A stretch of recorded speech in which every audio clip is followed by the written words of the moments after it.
Welcome again to our how-to session. For those who are new, it's an open forum for exchange, and basically, we get to take turns. You raise your hand, you can ask any question, and we will go over the conversation, so we can all share, grow into the share. Again, everything that we do here is up for review on our newsletter, and I'm going to be putting a few links in the conversation so that we can all join in. We can all use those links to have access to these resources. Good for everybody so far? Perfect. Um, we'll open up the room for questions. I have also Robert in the chat for those who are new, answering questions there. So if you do not necessarily want to raise your hand, openly ask your questions, you can ask them directly to the chat. So with that said, we'll start with questions. If you have any or shares that you would want to bring forward. If not, yes, last time we had a suggestion for a case study that I will start, and we can time into the questions as we usually do for those who are accustomed to this environment. So, any questions to start with? Anybody? Going Just ready once? for your training. Okay, so sold right away then. So we'll go for the training. I think it was a very good question that Audrey brought up last time, how to use the tool for an email onboarding strategy or sequence. And I think that going through that exercise would be good. Go ahead, Robert. You have a question or share? And then, yeah, no, not that I have a question, but in the chat there, Willie's asking perhaps after this we could show them how to add a video on the website. Oh, absolutely, absolutely. Why not? We can actually start with that. Speaking of which, I have updated the case study with the last part of our website mapping. So I'll demonstrate that. Dina, go ahead. Good morning. Good Could you morning. also show, I'm making a form Okay, and I need people to upload something. Is there a way to upload a document, a PDF or image when you're making the absolutely. form? Absolutely. Well, yes, the form, yes, and the buttons as well. I'll show you the Right. options. We'll double check on the form, but here it will allow me to demonstrate both the video and also the documents. So I'm going to go to the website editor or the marketing section. I'm going to use actually our newsletter as an example. So I'm going to click here on edit.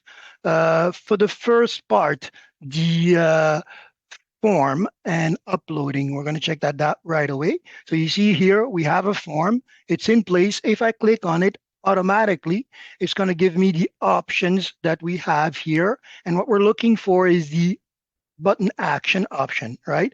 And you can see that you have the option of a PDF. So you see here, Dina, it will ask Awesome. you, it Awesome. will Yes. offer the download. And when you click on download, you will get to upload the document. And on the other end, when the prospect enter information and click on register, they will get to download the document. Good? Good. Is it only PDF, not image? Just PDF, unfortunately. Okay, cool. Okay, Thanks. for now. For your questions, the previous one, the video, when you are here, for example, I'll go to our latest section. When you are looking to embed videos, what you're looking at is using the video content block here. You can click, drag, and drop. And at that point, you have the option here of simply pasting the link of the video, whether it's on Vimeo or YouTube. That's the easiest option. You want to add on to, Robert? You have your hand up? Oh, you're muted, so we can't hear you. Willie is asking for background video. I'm not sure what he means by that. Background video, you have the option of doing He's asking so. them. Yeah, but you have to understand, okay, here I'll do this with the content section. So I'm going to drop a content section here. On any content section in the style option, you have the background option and you can put a video. What it does is it sends it into a loop. I'll show you here, for example, I'm going to grab this link for this tutorial video. And I'm going to go back here, and in the video option, we'll put the URL of that video. What it's going to do is it's going to create it, make it as a gift. You can see here it's kind of playing in the background. If I decide to increase a little bit the height, we'll be able to see it. And you'll see that it's going to start acting like a gift, meaning that it's going to go into a loop. You see, so if I publish this preview,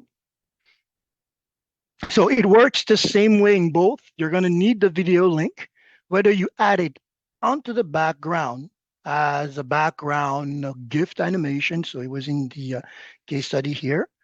It draws a lot from the system as well of the user. So keep that in mind if they're in a view on the phone or whatnot. So you see it's taking a little time to load, and then it's going to operate as sort of a gift. It's going to loop for a certain time and then come back. Yeah, I was going to mention also for Willie, it does slow down load times for your Yeah, website. yeah, So just so yeah. that you're aware of that.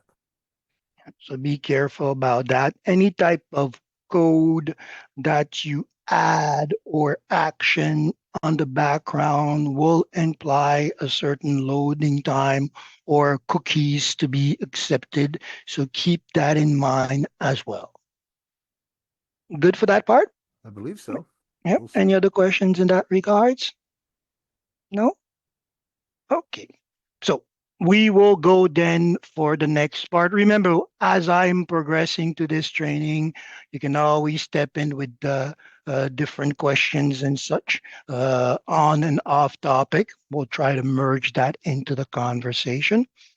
So last time, the conversation or the question or the case study that was requested was around building an email campaign, but not just an email campaign, an onboarding email campaign.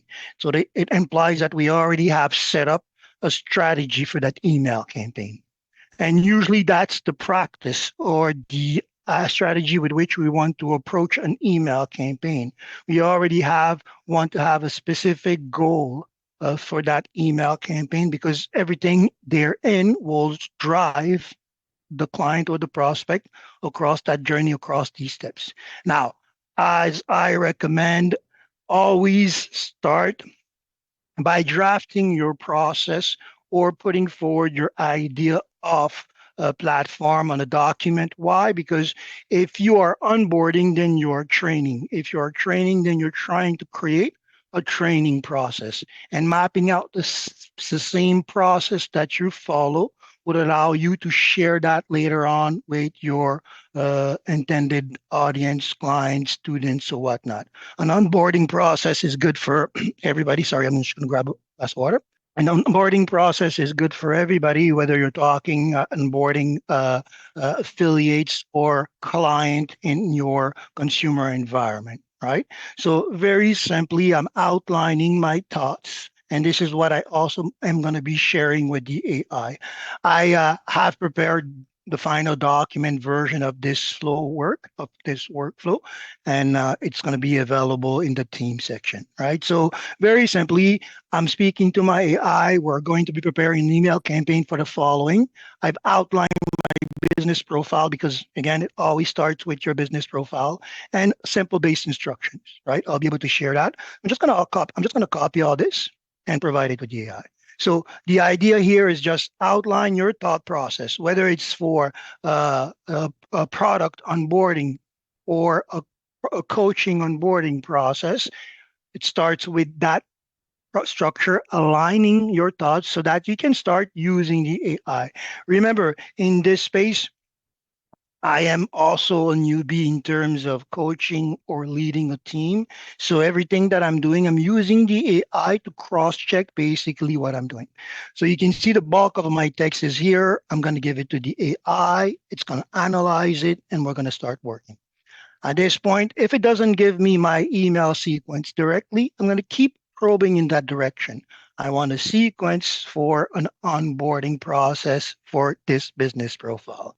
This business profile, again, to come back to it, is specifically for NowSite around my AI, the marketing AI, the unlimited AI, and the nav. which are basically the tools that I'm offering. And these are what I'm prompting the AI around. Go ahead, Rita. Hi, Virgil. My question is, Hello. hey, and I love the back office that you created so that we can go through and watch the videos and you prepared the documents. It's a beautiful way to model what we can do. So thank you for Mhm. that. Gorgeous. My question is because that was in French, but it looks like it answered in English. Oh, what was in French? Oh, I thought would you This is the prompt that I copied. Yeah, you most likely saw previous work here because I do use my account. But yeah, no, the content that I offered is in English. okay, So that was the prompt, right? So it's gonna keep on doing this. I did do this prior, right? And it basically elaborated the gist of this campaign here. Okay. okay. So constantly working with your AI, that is the most important thing. And then you copy paste the content, right? So at this point, you can see that what I was gunning for, I received, right? It gave me a 5 email sequence. And also going back to my document, I mapped that out, basically mapping out my results. So I keep track of this. One of the things that you notice is that by default, it's going to give me a 5 email campaign, which is basically adhering to the 5 steps again of our sales flow, right? And you'll see the next step at this point is pretty straightforward. I'm going to be copying paste the content of each email in the email editor to create my 5 emails. So far, it's actually pretty straightforward. But what happens next, I think, is where the complication will start generally for everybody or specifically for people who are new to this. So here you can see here, I already created this, but I'm going to draft it anew. So I create an add new. Of course, I'm going to bring in my business profile. Actually, in this case, I'm going to go no. I want to create it from scratch, right? I'm going to call it here. So my email. Of course, prior to being able to use the email tool, I had to connect at least one email to the platform. We'll review this process for those who haven't. And here at this stage, I can choose to connect it to any of my list. When it's drafted, I will decide to which different lists I can share or make this onboarding part of the conversation. Like I said, the onboarding can be part of many conversation, a client conversation, and an affiliate conversation, right? So this again is our email editor, right? There's not much here. Just going to go back to, I'm going to save and exit. So I have no email in it. I'm just going to go back to my chat. And this is where it's interesting, for example, to have already copied, paste what you're going to get from the AI in terms of sequence so that you don't have to come back to the chat. Here, for example, I'm going to start with the first one. So I copied the first sequence or the first email. I'm going to go back to the email tool. This is the first email. There's nothing here. Add new. Perfect. Here, for example, oh, sorry, building it myself. So here, this is the raw editor. And the editor for the email works the same way as it does for the website editor. The only difference is that we have lesser options. We have footer settings that we should use. So for branding, Facebook and such. Remember last time the conversation that I had around building trust. So having your email, your Facebook icons ready to be visited is another way of giving more credentials, more trust in the email that people will receive. It might even help some of the spams because it will acknowledge all that. I'm pretty sure that the computer behind the emails are that performant. So here, click, drag, drop the text option, edit, okay, and Control V to paste. I'm going to take out what I don't need. But one of the things here that I wanted to bring to mind is what the AI or what the text is having us do here. Okay. This is very important. The content that is shared should basically bring certain things to mind already, meaning I am going to be prompting the person to take action to onboard. It means that there's going to be some assets that I'm going to be asked to put forward or expected to share, right? In this one, for example, what it's asking us is a booking link, right? If I'm going to onboard somebody, if they have purchased the uh, the campaign, the products from me, or they have adhered to an offer, then definitely I should at least make it available for them to meet me after that. After the first time they have acquired basically the uh, the tool. Here, what I did, if you notice, I just basically started filling out the information for the email name. So first email, it's going to be the welcome email. It had provided me with the subject as well. So I'm going to take the subject here as well, right? So I'm just copying and pasting, taking things out here. Okay. So I have my first email. Of course, here it's offering booking links. So this is where any booking link, any information, any asset that I would prepare would come into play. It's also giving me the codes here, the merge tags. So for example, I would want the person to be contacted by the first name. So I'm just going to copy paste this in place. Nope, sorry. Control V.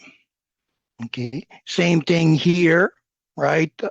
It would be good for me if I'm going to call you by your first name, then I'm going to offer also my name at least. All right. So you see at the end, what you're doing is really replacing simple things here. Okay. Here, same thing. If you want a video, you are able to add the video the same way we did by adding the video to the website with the link, and it will appear. Okay. And of course, the text gives you the option, right, of adding.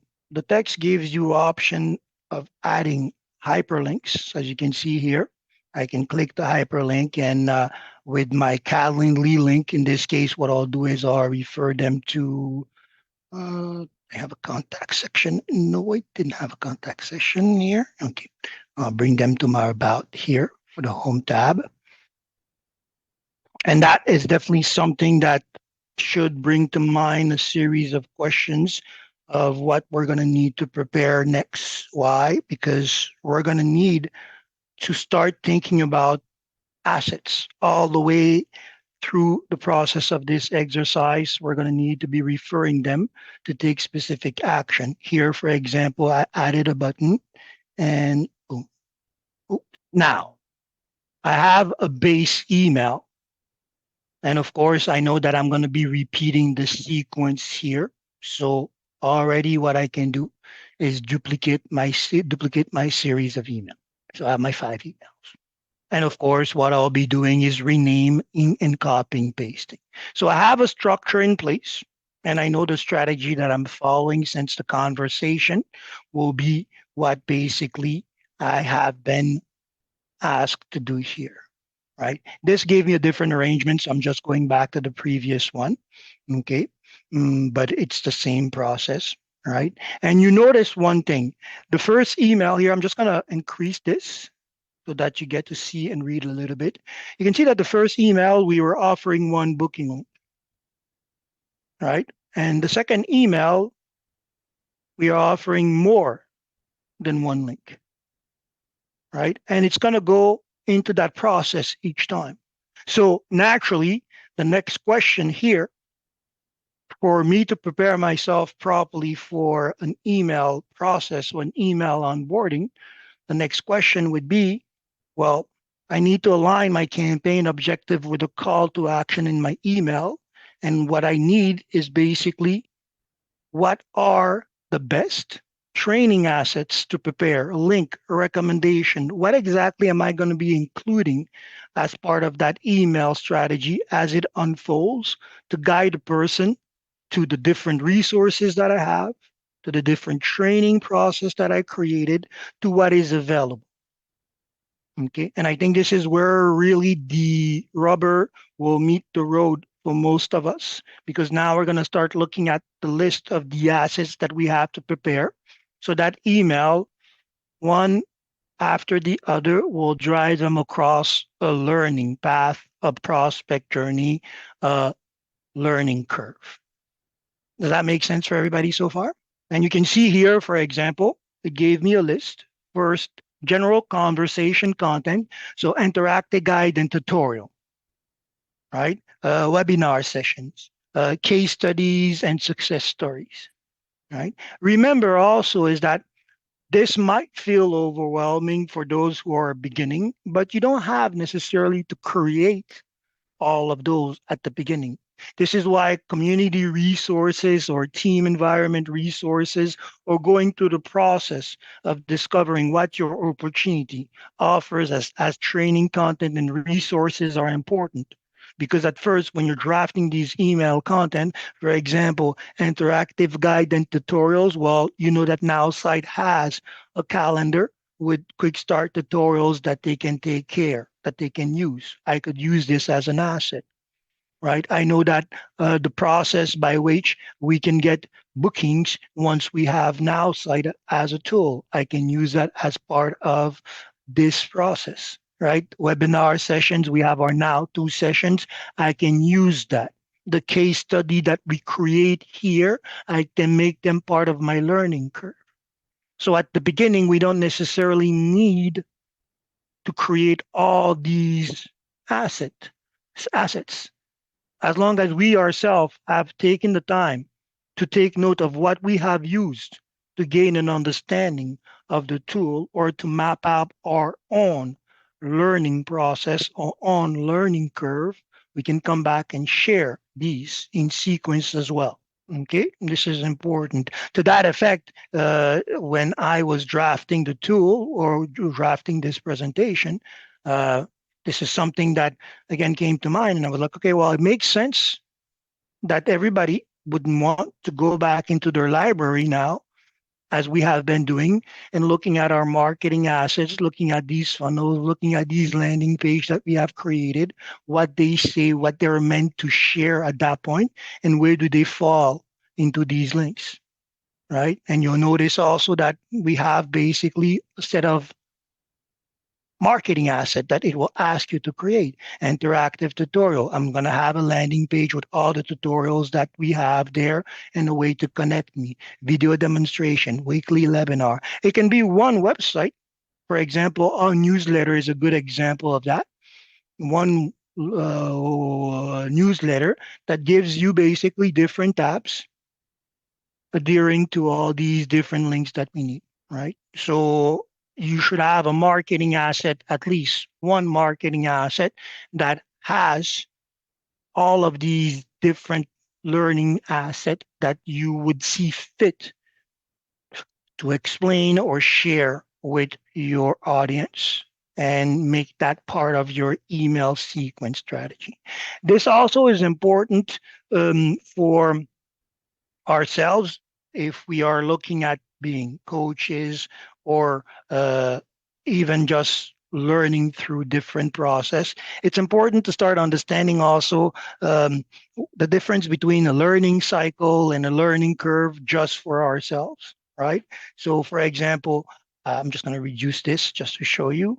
I am not, again, a coach. So I asked the AI here, or the question was, well, what is the learning cycle or the learning curve that I should expect? Or at least I will map out my own learning cycle, learning curve. Okay, which is what I've done here. Generally, you want to get an introduction to the environment. If there's a community, if there's support, this is where you want to start, so that when you're on your own, orientation, right? I took that as my process, as we all have gone to school. First day orientation, we show you the lay of the land, show you where the library is, show you where the resources are, show you where the support system for the teacher is. And then on the second part, we start leveling where your where your objectives are, where your skill levels are, and which are your interests, especially in this now side environment where we have three set of tools that ultimately do the same thing or work together. But when people come into this space, they come in at a different level of skill or interest, right? So the second part of the learning cycle, or I would say the learning curve at this point, because this is a learning curve more than anything, then we would get into, okay, identifying what is the interest and lining up that interest with the objective and the tools, and start the training and practicing cycles or process. Once you have that, the third part is, well, if you have learned something, you're able to execute it. You're able to yourself understand the different steps that you're taking to do so, which leads you to organizing your approach, which leads you into the field and coming back into the lab to seeing what worked or what not. Right. So this is the what I thought was my own learning process or learning curve or expected learning cycles. I mapped it for my understanding. And then I did ask the AI again what basically was the cycle.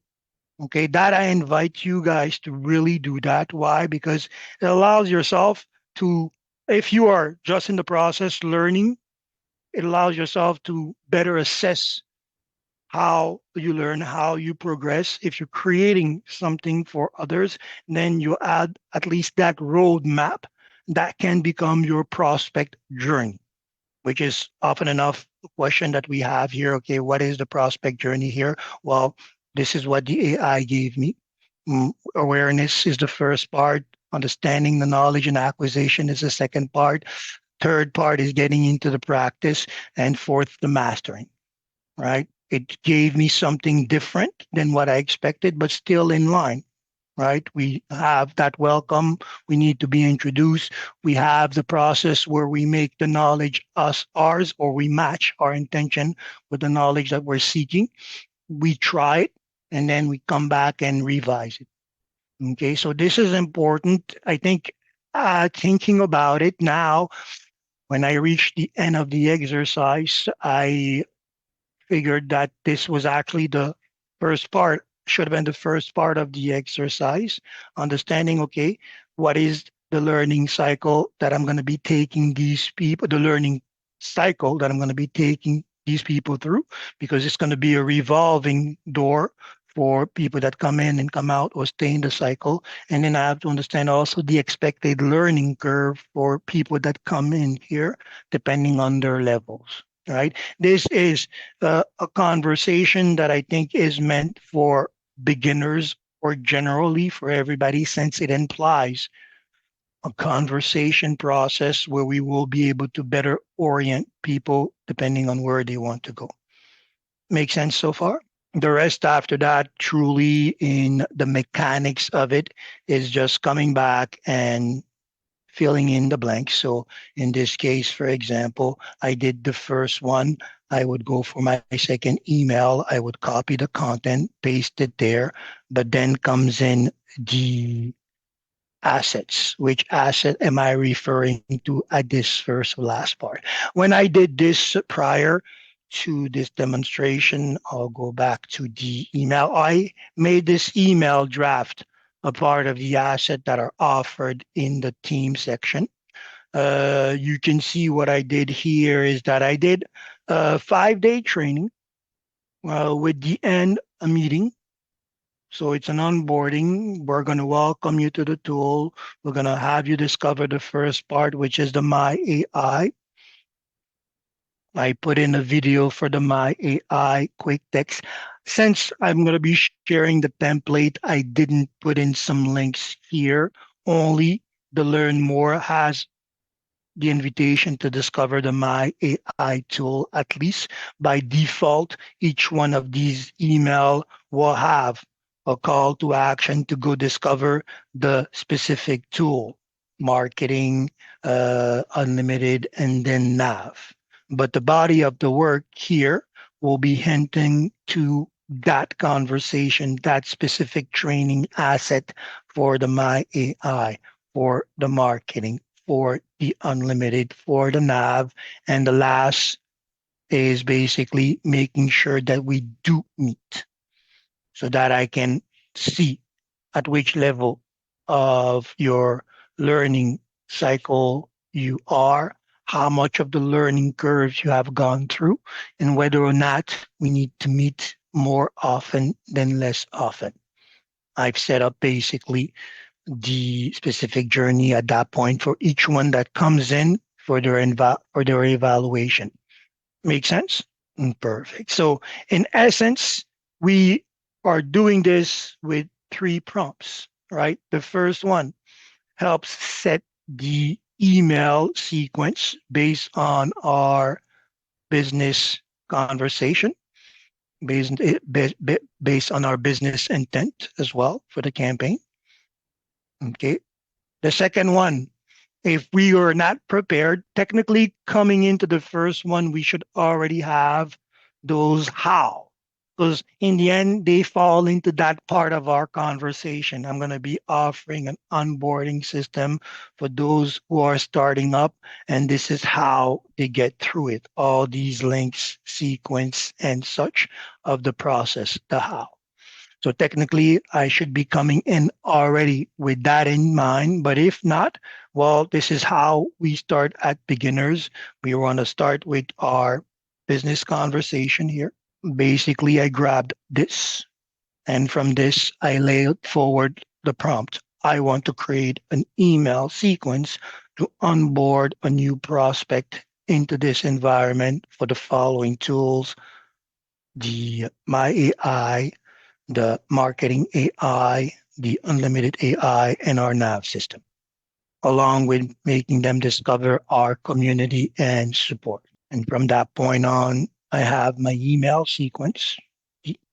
Of course, brings us back to when we prompt the AI for answers, we have the obligation of making these answers ours, going through the content, understanding what basically we are being prompted to do every step of the way, and matching the call to action.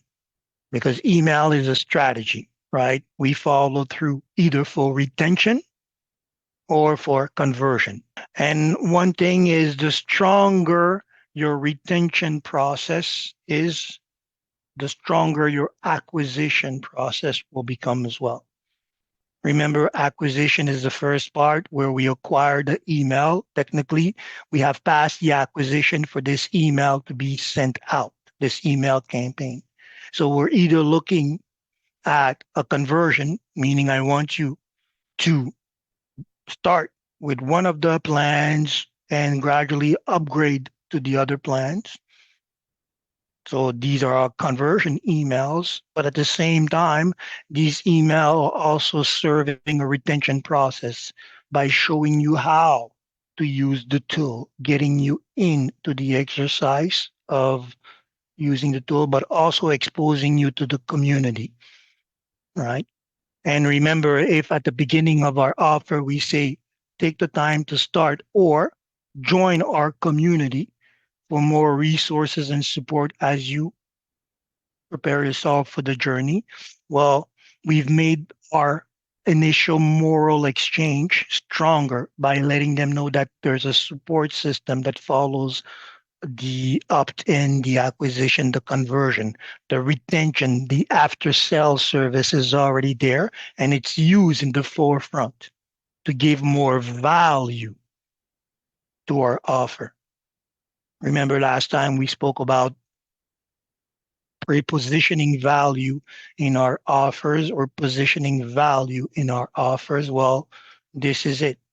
If time is the value that I offer, and I show you that I'm available to coach you, I'm available to guide you, I took the time to create a simple form onboarding process to make your immersion, your onboarding quicker and save you time. I'm giving you back that value again, right? So you understand that by creating these retention strategy ahead of time, you actually are strengthening your acquisition process, making conversion a lot easier. Make sense? I threw in a lot of technical words that we covered last time, but they're straightforward in what we're doing. Last time we spoke about the difference between website, sales funnel, and landing page. And I explained that the sales funnel beyond the asset was a strategy where we are doing three things. We're trying to acquire the email of that person that captured to create that long-term relationship. So already our acquisition is also in tune with our retention strategy. Once we have acquired, we try to convert. And once we have converted, we have the obligation to retain. Go ahead, Howard. Hey, so Virgil, after we do our email sequence, Mhm. okay, there's no trigger to tell us the email sequence is over and done with. Well, So, we have to keep track of the time frame that we have set hey, ourselves so that Virgil, we. Mhm. Virgil, listen to me. Look at so say you've got 7,000 contacts. Yeah. There's not enough time in the world to keep track of all those contacts. So really, what would be very good here, and which other systems like this have, is it allows you to toggle who do you want the email to go to. And so the last email that goes, you can have it go to yourself with the person's name, and you can say, hey, this email sequence has ended. Okay. And then we know to go in and deal with it. But after, like, I mean, if you've got 10 contacts, everything you're saying is 100% true. Okay. If Mhm. you've got 5,000, 10,000, 15,000 contacts, it's Mhm. totally not manageable. Okay. And that would be something maybe you could plug Justin with or whatever and I understand that this isn't high on his list of things that he wants to do, but this would really make it a lot easier for all of us that actually try to use the system. I understand where you're coming from and what you're aiming at, but you also have to understand that this tool and the way it's crafted and aimed at is for mass emailing, right? If you're looking technically at a more hand to hands on type tool to deal with each one of your customers, because again, um, in all fairness, if you are at the level where you have 7,000 active customers that you're handling, then you're no longer looking at a marketing system, but it's a whole different level of CRM, client relationship, and individual maintenance that you're looking for. Here, what we're looking at is a marketing asset that is part of our rollout strategy. You have a list of 7,000 people. If you're using this tool, is to see how much of that list will convert to your call to action. And if we're applying the basic matrix or numbers of the uh, marketing, well, the ones that I choose to use are 3%, meaning that if I have a list of 7,000 prospects, not converted clients, Yep. 7,000 prospect, if I'm probing for that, that number in terms of reaction will drop. If these are acquired client with which I have an ongoing relationship, then if I'm using a marketing tool for client relationship management, it's different than this level of tool. So that is where basically you have to understand where we are with this tool. Definitely, there's always going to be some improvement to the tool. How soon they align with your specific objective for this use, I can't say. Yeah, you know Make what sense? happens in real life, Virgil, is that you start emailing people, not everybody converts. And so say you've got them on a 10 email drip or a 15 email drip. After Mhm. that, they're just sitting in your database and you don't have a clue at all what's going on with them because there's too many. Yeah. So it's wasted. They're wasted clients. Well, So it's it. what I'm trying to do is Mhm. solve one of my problems in life. So I have to take all my contacts out of NowSite, put them in a different platform where I can see that the drip has ended, so I can go in and start a drip again. And that's a lot of work. And Well, we're a software company, so we should be able to make that really, really easy.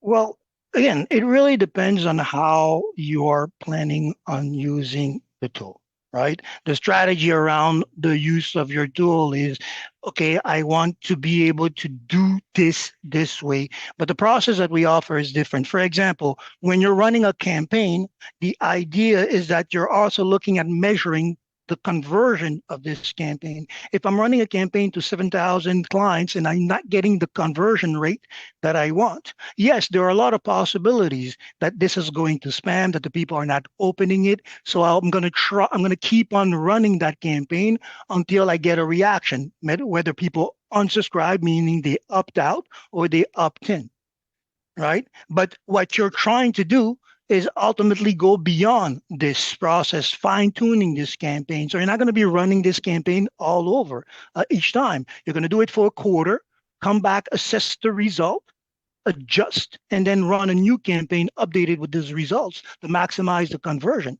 But If you're just, I still have to sorry, go in and tag all the contacts again. And in my well, life, no, because the list, this is where we've discussed this type of conversation. I think it would be good to book a meeting, Howard, so we can discuss the okay, how this sure. strategy, the email is used. Because here, this is what it is.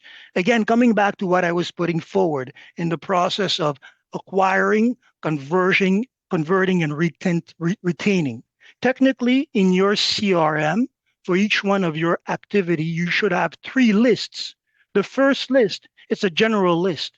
It's where I'm trying to acquire, depending on where this list came from. If it's a list that, like for example, you have this 7,000 list and you want to see how much of that list you want to convert, well, this is the base list. It's the general list. The idea is that when you're emailing that list, you're trying to get them to opt in into something, which brings them from that general pool where they're all there to a specific list, the conversion list. And this is where the matrix of numbers starts popping in. Because if I have 7,000 people and I know that the ratio of conversion is 10 to 3 to 10% when I'm doing this via email, I understand only a small percentage of that to convert. And from that point, I have a specific list of people that I'm now addressing because they have opt-in, that I'm now bringing into that second phase of or third phase of conversation, which is the retention process. Usually, retention emails can be automated for a long time. Why? Coming back to what we are doing here, if we have established a training process, we're not going to be revamping this training process every quarter. It's going to hold for as long as it needs. And at that point, I can leave that because the idea also is going through that process. At the end, as I explained, I'm having them take action. So the idea is that me going through the client at the end of this cycle is the client coming back to me.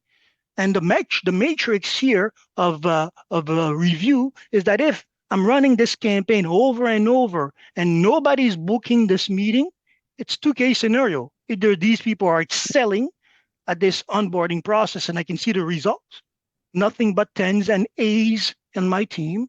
Otherwise, it's not going through. And not only they're not succeeding, but they're not booking. I have to come back and revamp this email for the purpose that it was made for. Yeah, So I'll everything book that a we're go ahead. yeah, I'll book a training time with you or a Yes, chatting time yeah, with you, yes. and so I don't take up your time in the meeting here. Yeah, I think it would be best. It's a good share. It's a good question that you have because I'm pretty sure that more than just yourself had this conversation in mind. How do I make sense of this tool? And this is also why you have to understand that email strategy, Howard, is only part of it.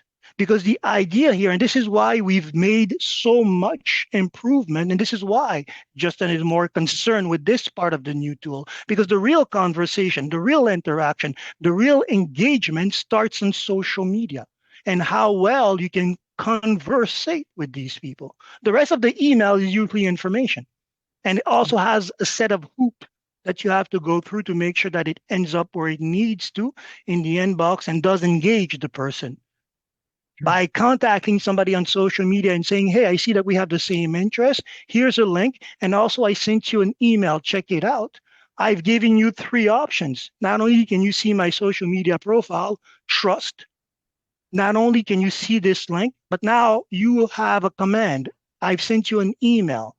You have a prompt to go take a look at your inbox or your spam to see, especially if the conversation started on social media. At which point did you get my email? Either I offered it and you took advantage of it, thank you, or you did your job and found it.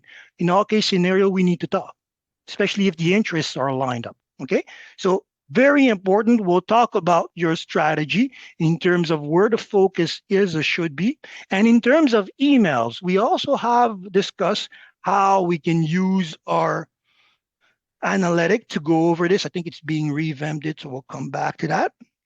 But we have the analytic as well that will be coming back. It was there, allows us to review the overall impact of our campaigns or of our marketing approach. But in the end, your call to action will determine the impact. Because if you're sending out there an email to say book me and nobody's booking, I need to review this email strategy. I need to review the sequence. I need to review even the targeting, because it might be that it's well crafted, but just not going in the right direction to the right audience.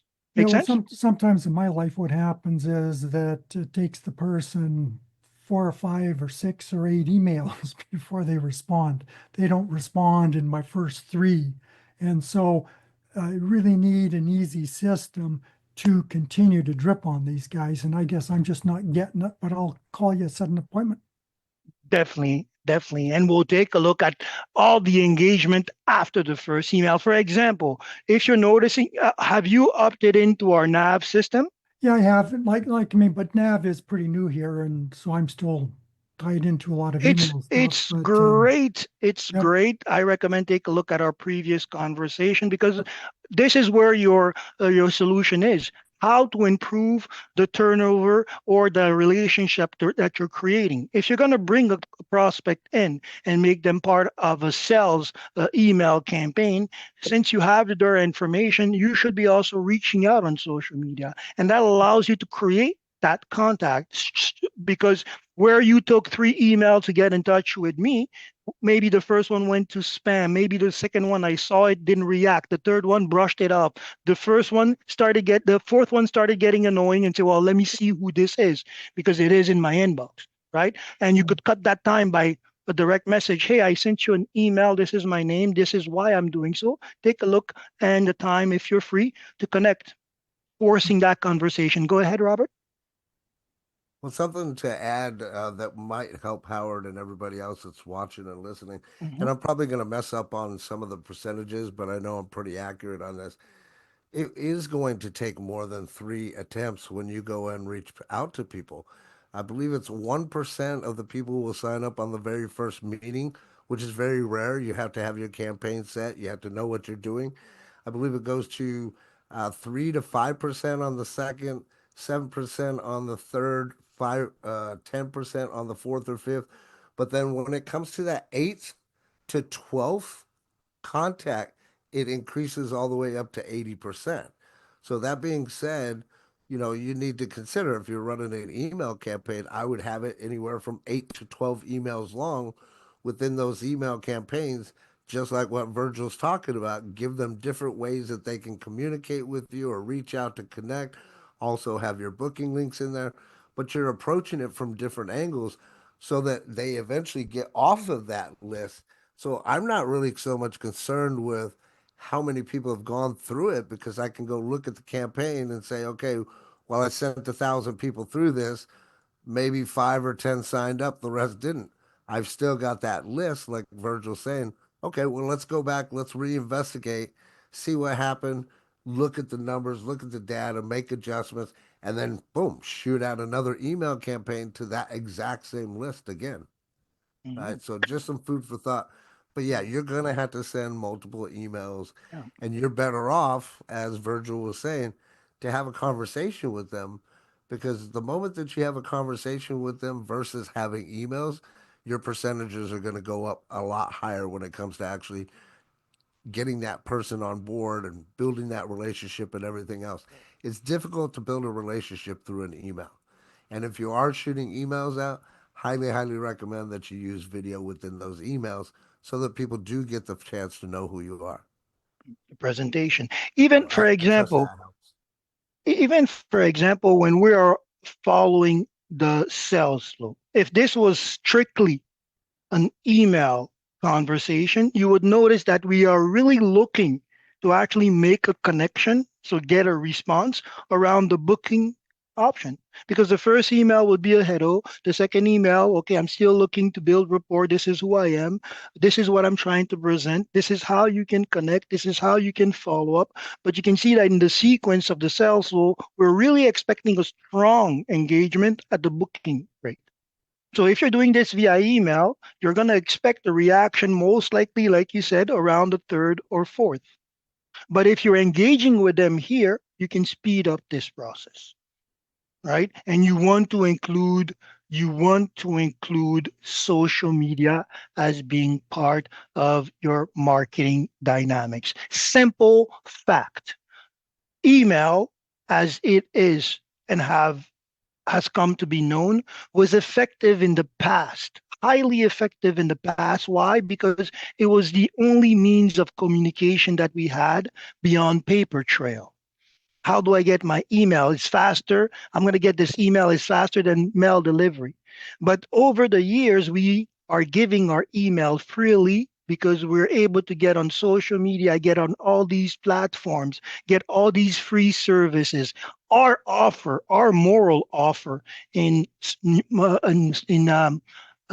multi-level, sorry, in this space is an email trade, right? So people are using their email differently than they were 10 years ago. So the rate that they go there and check, open, go through, the setup securities that they've in place have gone up. So the result that you get by just doing massive email is not the same that you're getting 5 or 10 years ago.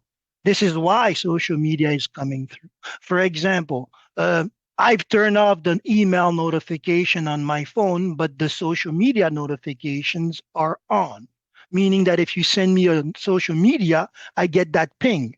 If you send me an email, I don't. Right? So that should graze a lot of options in your head here, because the whole, for example, conversation around SMS marketing is also falling into the same category of as email. The idea of SMS is I send you an SMS, you get a ping, you react. But now again, people are offering their telephone numbers or protecting their telephone numbers. However, they're expecting a ping on social media. So I can turn off my phone ringer, I can turn off my email, but I still have my social media notification on. Why? Because I'm expecting these pings. I want people to like what I posted.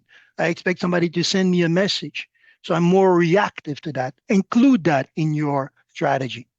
You will see that your email response rate will increase. And by the way, if you have a list of 7,000 people, but you have one client opting into your offer, well, client management relationship would have you take this name, run it through your database, pull him out of the list from where he is, the general list, and move him to a converted list because the level of interaction has gone beyond general. It's now personal. Is in the list of converted people with which you have a conversation ongoing.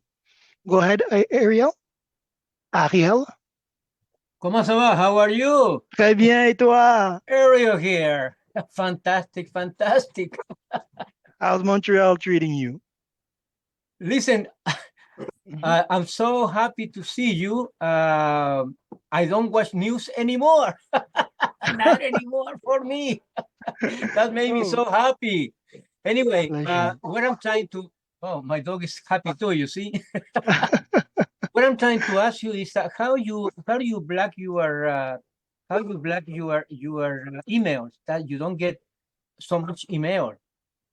Well, it's based on the preference, right? Because, for example, when you're setting up your email account, at the beginning, they'll start asking you, what do you like? What are your preference, right? Based on that, you're telling the AI, for the email, I want this to come in or not to come in. That's the simplest format. Of course, there's deeper settings. You can go into the Gmail setting and start looking at different preference and such. Make sense? Okay. Perfect. Okay, The okay. deeper, Thank you very much. Nice to the, see you. À la prochaine, our chico. pleasure. À la prochaine. Thank you, Okay. thank you. You're welcome. So keep that in mind. For me, the most important thing in terms of email conversation or in terms of prospecting is making sure that when I am pulling prospect or when I'm looking at prospect, the interest and the skills, and the job title, I would say, are clearly in line. Why? Because it's the easiest way to make sure that I grab your attention. If I talk to you about the job that you're doing or your skills or your interests, we're there in the conversation realm, right? If I talk to things that don't interest you or don't concern you, it's a harder sell normally. Okay, so that's the basic thing. If I'm sending out content to a marketer, I want to make sure that these interests are highlighted because most of the time, coming back to the email, these are the things that they are allowing to come in. These are the things that they want to come in. Make sense? Questions? Good, good, good. So again, very simply, be concerned with the basic way to optimize yourself across the platform when you're drafting your conversation here is to keep those values in mind. What exactly am I offering? Who exactly am I targeting? How is this supposed to made to be rolled out?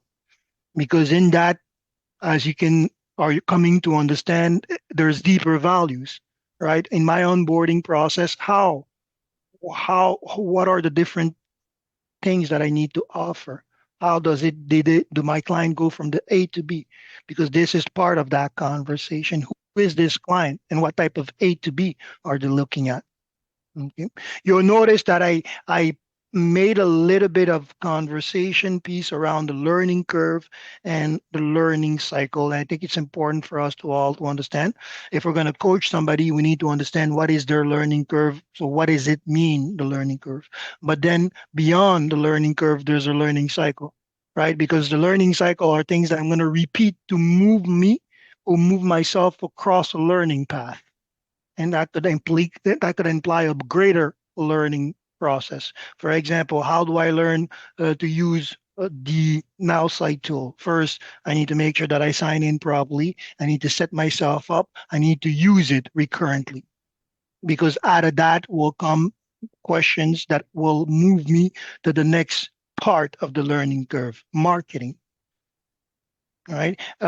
Often enough, I say the My AI tool is the greatest tool to start, but it's also the end of the loop because when we start out, we come here with conversation that we want to promote. As we progress, we understand that through this conversation, we're positioning strategy, marketing assets. All right. And through that, we basically are establishing a system for greater rollout, which brings us to the unlimited and the prospecting and such. Okay, so everything starts and progress in sequence.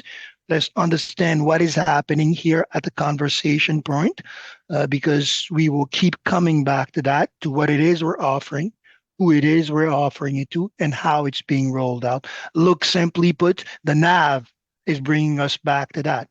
Who we are talking to and how we are prompting them to start the journey with us to convert, how we are tracking their progression across our sequence. Good for everybody? Absolutely great stuff, man. I think it's another successful meeting, brother. Good job. Oh, thank you, thank you. So everything that next time tomorrow, give me a feedback on how you find the navigation into the team section. I've put basically the website tab for the website content, the prospecting content, and for what we just discussed, I put forward an email document. So the general onboarding process that you want to keep in mind, list of suggested asset that you would want to keep in mind, and this whole training that we covered is here. Okay, so take a look at it. Let me know if it navigates easier, and I will adjust. For those who have now site, I also shared the websites and that email template. Of course, you need to update the links that are suggested should be part of that. Good for everybody. And again, take a look at the case study. If there is more to be added in terms of the website and the architecture, I will. And when I'm done here, I'll add another one for what we just discussed, the email process, emphasizing on the preparation before any campaign. Good? Perfect. Actually, Go ahead. Thank you. I have a question about that, the content that you just shared. Have you Mhm. thought about like what's the difference between doing what you're doing as courses instead Well, of just putting them in the pages? the courses would imply one thing that I want people to opt in into into a deeper process, right? And also the verification, right? If I'm offering courses, I want to make sure that you are following them if you're opting into them. Of course, because there's going to be some kind of payment exchange. So my due diligence as the offer, I have to make sure that I repeatedly make sure that I evaluate you till the end. So it's just a deeper strategy. If it's free courses, for me it amounts to the same thing. You're just offering them as content. There's a little bit more organization involved with the course because I can say they can look at the first course, here are the documents and such. You know what? Um, now that you mention it, I'm going to try to organize I will organize the website template into a course format and we'll get to see where it takes us. I'm going to have to go to Vimeo for that one instead of YouTube. Okay, I'll try that.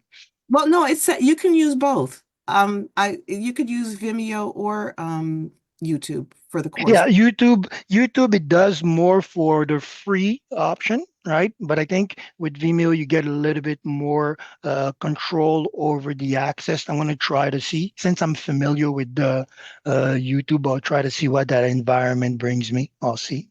Right. But thank you because you actually talked through what I wanted you to see was that it's you are doing courses, and I think as far as organization of it, my feedback would be it looks like your content would be better in the course section. Course section. Okay, I'll build upon that. I was taking my time to get to that course section, but yeah, I'll do that and we'll review that part as well. Awesome. Okay. Awesome training as usual. Oh, thank you then. Let me know if the documents also make sense as I am crafting them, so that way I can review them and optimize them if required. Okay. See you tomorrow. Have a great day for the rest.